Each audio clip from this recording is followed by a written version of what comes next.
Welcome back. You're now watching the politics segment of the weekend show. We'll be discussing the internal party politics of the All Progressives Congress.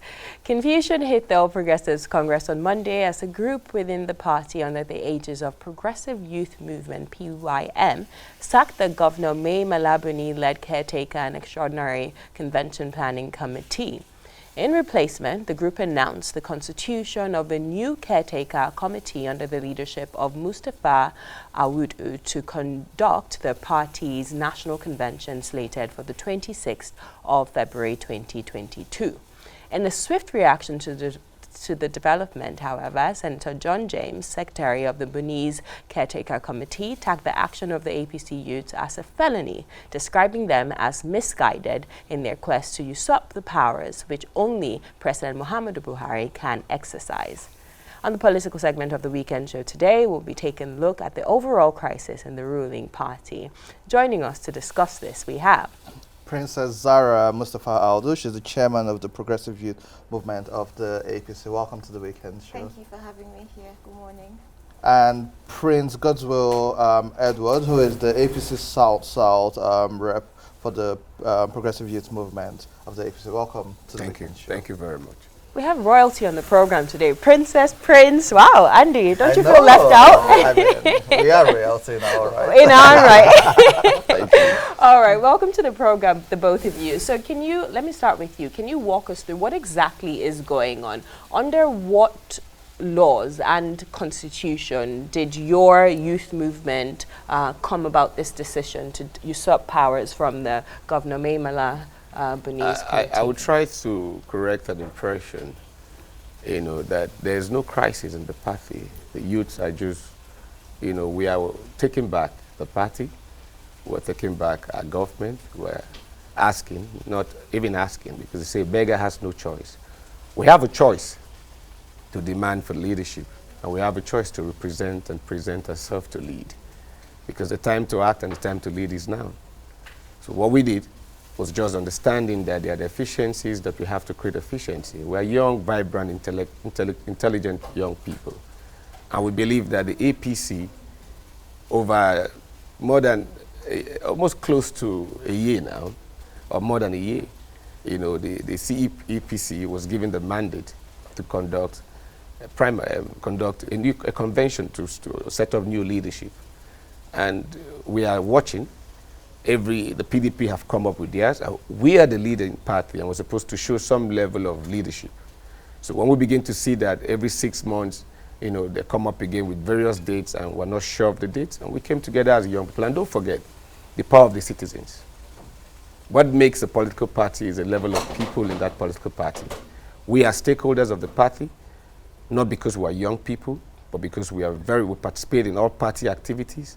And we believe that some 5% of population of society is centered on young people. So we have the voice, we have the power. We don't want to be restricted to only election period where you... I love all this that you're saying, but I really want to get to the crux of the issue. So my question was, what part of the APC constitution gives your youth movement the right to usurp powers from the incumbent what we did was to set up a caretaker committee under the Progressive Youth Movement, the PYM. That's what we did. What we did was to say we want to do our own convention, the PYM convention.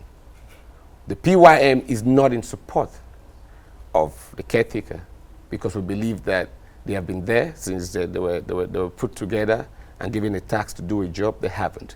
But because we know that a lot of APC youth are not comfortable, we are trying to see how can we manage this 5% of the population of society in the APC youth.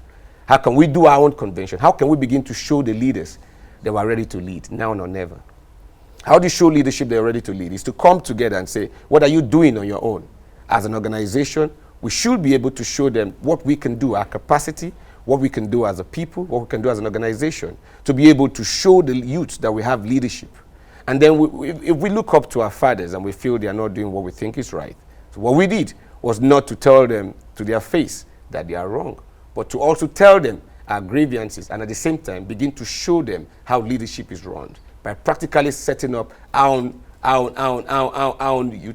CPC and also ensuring that we give them the mandate to conduct election, to conduct a convention for the PY. Okay, so let's bring Princess Zahra in, and I will clearly state that there is crisis within the APC. The DSS invited the factional national chairman of the APC last week.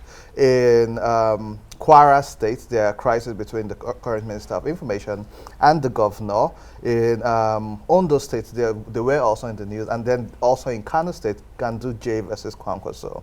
Now, with what your group is doing, and like Osasu has said, the Maybala Buni committee has said they will fix a convention for next year.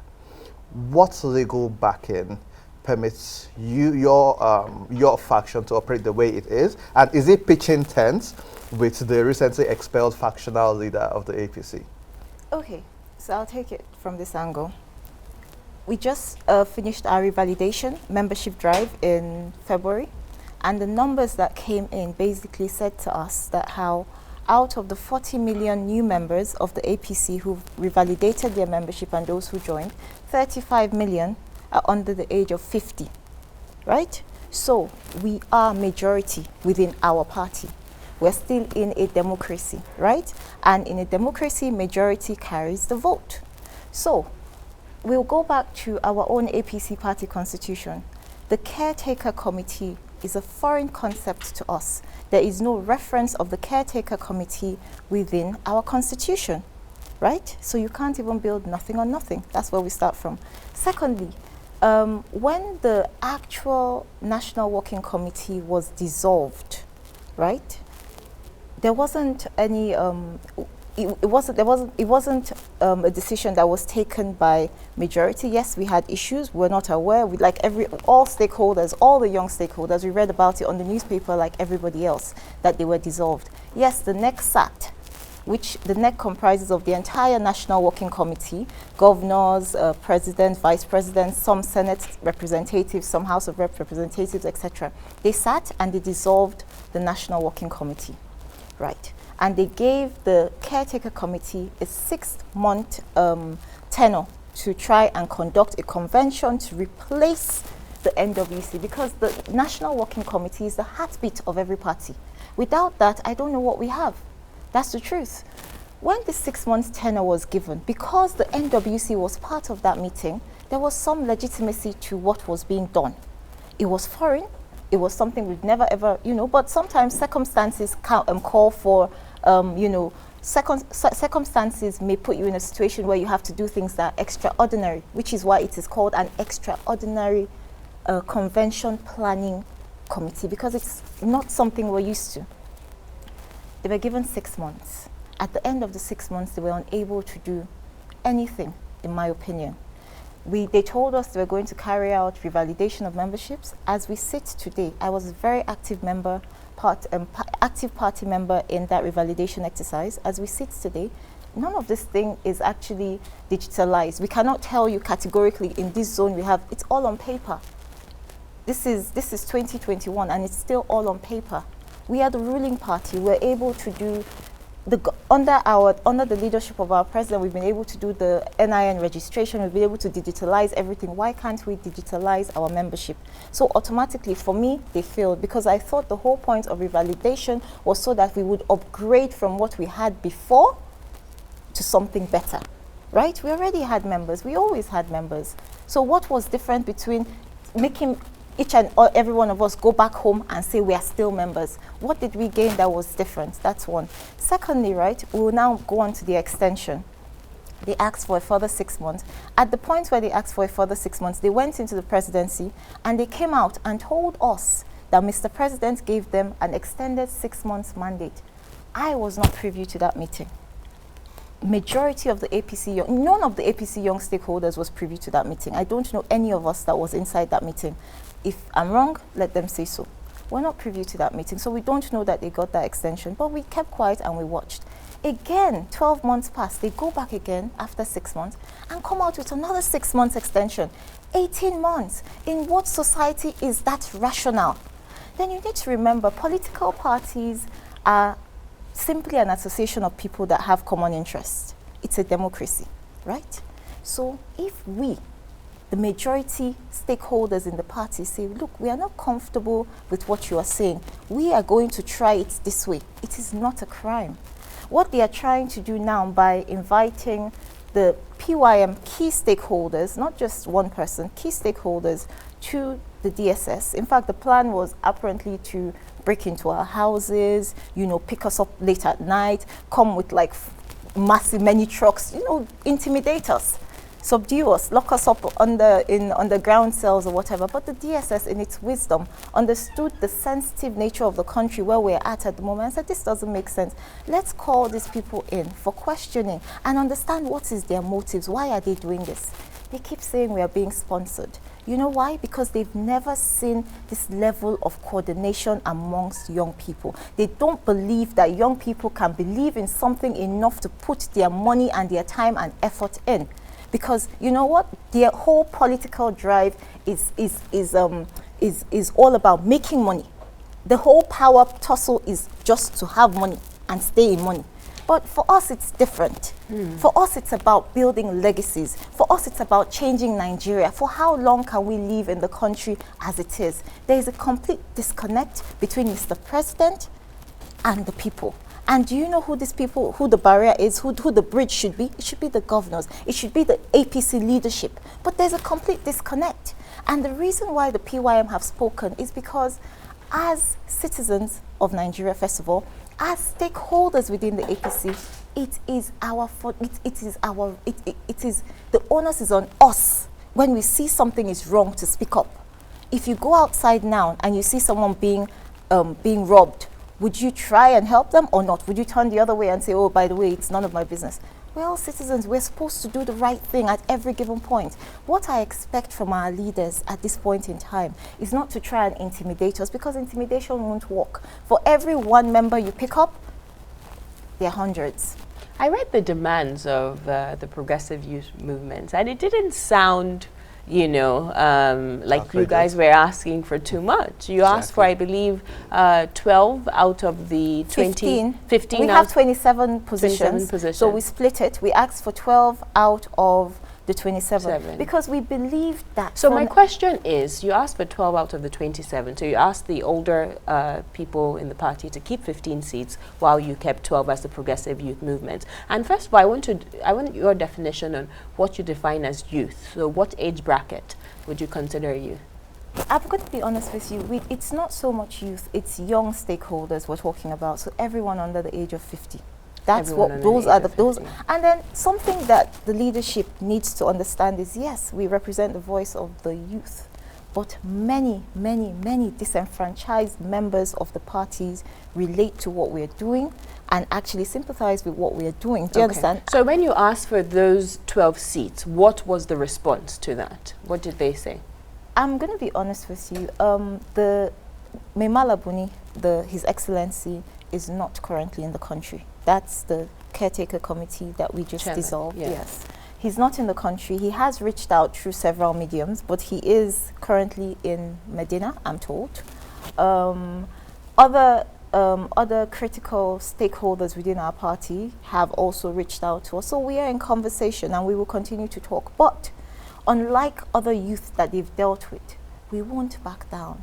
This is not a fight for, there's nothing you can give us personally that would solve the problem. Okay, because our understanding was that they rejected your request to give you 12 out of the 27 seats. That's why you dissolved the committee and took over power. No, that's not correct. That's actually not correct. Kindly clarify. First and foremost, right, the reason why the committee was dissolved is simply the fact that they have been unable to conduct conventions, which was the primary objective of the committee. Everything else they've done, in fact, has also failed. Anambra was awful. So we are not about to sit back and watch them continue to fail. Okay, so whether those 12 seats are promised to you or not, it doesn't matter. The 12 seats, the 12 seats came up after the committee was dissolved. We went back, and when we decided how to constitute our committee, we decided how we believe it's best to share the seats within the National Working Committee to have a true reflection of all the stakeholders within the APC. The APC, it's a peculiar party. It's different from other parties. You know, we were on the outside, right? So the APC was built on the blood and the sweat of the people. Most definitely. I'm so sorry to keep interjecting because I want us to stay on track here. So what I'm hearing from you is that regardless whether the committee that you claim has been dissolved comes back to you and offers you these 12 seats, it doesn't matter. You feel like they've done a very poor job. No, that's not right. Okay. I'll tell you what it is, right? So what are you demanding explicitly? So what does the progressive youth movement want now from the former caretaker committee that you claim has been dissolved? And how are you guys going to be able to come back and rectify the issues that are happening in there? I think where we will start from is our core objective. Our core objective has always been to sanitize the APC. Strengthen the party. That's what we want, right? So in understanding what our objectives are, we know that it will be necessary to sit down with the previous caretaker committee chairman, you know, His Excellency Maimala Buni, and other leaders, other critical leaders, because you cannot be judge, jury, and executioner in your own case, right? So there are two issues now. So we need to sit down with him and other critical stakeholders within the party and say, look, the APC has derailed from its core objectives. We need to set the APC back on track. So that conversation will happen. And again, right, if we stand on our own, if we stand on one side and say, no, there's no negotiations, then we are not looking for the best interest of the party. At the end of the day, this whole exercise is designed to strengthen the APC, not weaken the APC. So that dialogue will come about, that conversation will come about. But what we are saying is that we will not back down on the fact that it is time for the youth to be active participants in policy making within the party, to be active participants in decision making within the party, and we want youth that are picked by ourselves. We do not need you to bring your stooges or your boys. We're not interested in that. We want youth that have substance, youth that can deliver, youth that will be the true representative of other young people. That's all we're asking for. I hear a couple of things. And these are conversations which I've had over a while, especially about this convention. But like you clearly stated, there's a disconnect between the president and the people because, as usual, there's some middlemen in the middle who are causing this disconnect. But if 40 million people were revalidated in the party, and about 35 million of those are below 50, why, and please correct me if I'm wrong, why does this have to be done within the APC? If you have the numbers, it means you have the power. Why does this have to be done with a party that doesn't recognize your effort and hard work and doesn't include you in what's going on? If these meetings are happening even without people being called. I'll say this, you know, time without number, the youth will always be used to get people into power. And now they say if you cannot beat them, join them, and change happens within and from the inside. We don't want to start wrestling to get power because we already have power. We fought ourselves, we've paid the price to get into the leadership, and we have power. We have power because that party is in power. And we're not going to come out to go and start a new political party, you know, to get our demands met. We're going to get our demands met in the same party that we all felt were part and parcel of. The APC is the best platform for us, and we want the change to happen within. And that's why we're not looking at, you know, going to advocate for positions in government. But we want to, first of all, find our positions in the party, because the political party is a vehicle that drives you to your success, to your ambition. So in the political party, we want to be involved in policy making, decision making. We want to be actively involved. We don't want to get youth leader. The only position we constantly get is youth leader. The youth can do more than just being youth leader. We want support system. We want to be in the main course of the party. Drive policies, implement policies, become not just stakeholders by mouth, but not people they recognize as personal assistants and door openers. We want to take it beyond that because we want to get things right. Let me tell you the truth. In every democracy, what we get is what the political party gives to us. So when the political party picks any candidate, we vote them in. So we want to be very involved in who the political party picks. For youth inclusion in politics to come into fusion, the youths must first of all take back the party. They must be involved in party politics.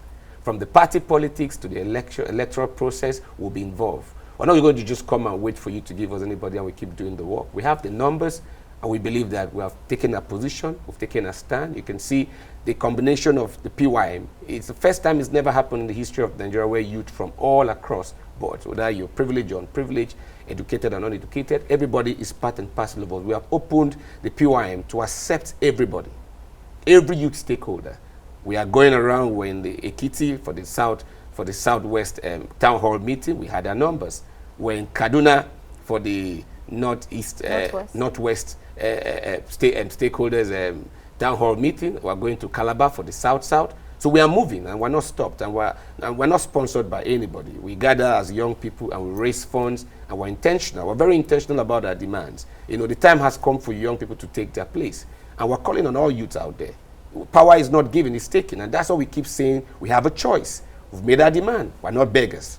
We're not going to wait for you to give us power because you're not ready. We're going to present candidates and present intellectual youths, people with capacity, track records, people who are doing well in their own right to pilot the affairs of the party. We don't have any other political party. The only party we have is APC. We'll save APC. And the only way to save Nigeria is to use a vehicle that will take us to that destination of saving Nigeria. You know, I'm smiling because the older people, when they're giving advice to the youths who want to get involved in politics, they always use that phrase, power is not giving, power is taking. So it's time to take it. And the truth now that you're taking power, they're very upset. Exactly. I mean, the secretary of your party, or I don't know if he's dissolved now according to you guys, but he called you guys stooges. He said you were sponsored. He called your progressive youth movement miscreants, you know. So now that you're taking power, they have all these labels, you know, to place on you. But I must ask, are you being sponsored? And if you claim that you aren't, just like you said a few minutes ago, how do you have the funds to go around the 6 geopolitical zones and put up these mobilization events? We sit as stakeholders. You need to be part of our meeting processes, you know. And first of all, let me tell you something. It's the first time, you know, to show you how much we're coordinated, how much we believe in equity and fairness. We have a chairperson, a woman, leading us. She's a chairperson. She directs us, and we choose her because we feel that, you know, we want to be able to mingle and raise a shoulder to the Committee of Nations. We have young women doing vibrant things across the world. We should change the narrative. We're changing the narrative, and we're intentional about it. If we have a credible woman that can lead us, lead us. Let women rise. Not every time it has to be men. So we are youth who come together, we raise funds ourselves, 50, 20, whatever you have. We sponsor it ourselves, and we do it ourselves. But the good thing is this, when young people who are intentional, who are intelligent and strategic, get involved in organizing things, they do it better because most of the things you feel we need too much of money to achieve can be achieved through spiritual and social capital. We have the network, we have the connection. So what we just do is, who do you know that knows the next person? We get that. And then young people across, everybody wants to get involved. But the youth have been demanding for leadership. The youths have been looking for leadership, and we're here to give young people leadership. Zahra, so beyond the power tussle, we all want the advancement of Nigeria. Absolutely. If this is sorted out, what is the vision for the PYM for Nigeria? What are you going to do different from what we see going on now within the party and its leadership of the country?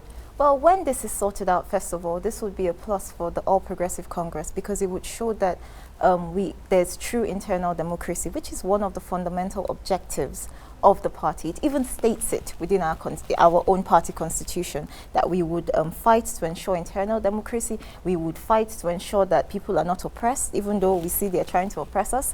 It also says, even within the objectives of our party, that we would fight for the rights of market women. It mentions market women, young people, farmers. So this is what we're trying to do. Take the APC back to its core, back to the people.